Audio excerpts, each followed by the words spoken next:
Assalomu alaykum nuristlarim. Bugun sizlar bilan bedana go'shtining foydali xususiyatlari haqida suhbatlashamiz.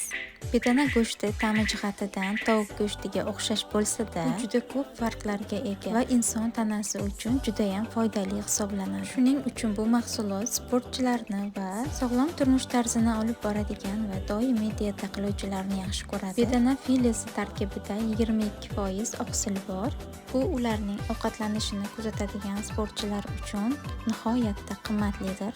100 gramm bedana go'shti atiga 230 kalni tashkil etadi. Bu esa bedana go'shtining past kaloriya miqdorini ko'rsatadi. Juda ko'p vitamin turlarini o'z ichiga oladi.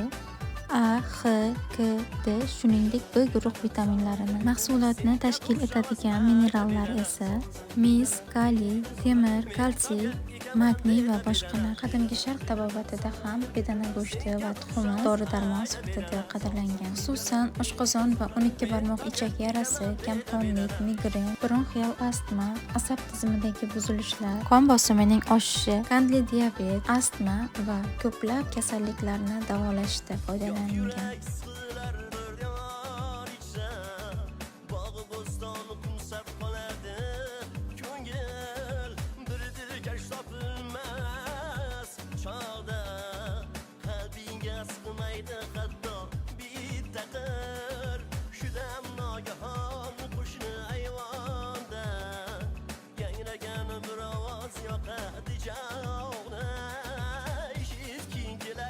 Takror yana yelkanib sayrasa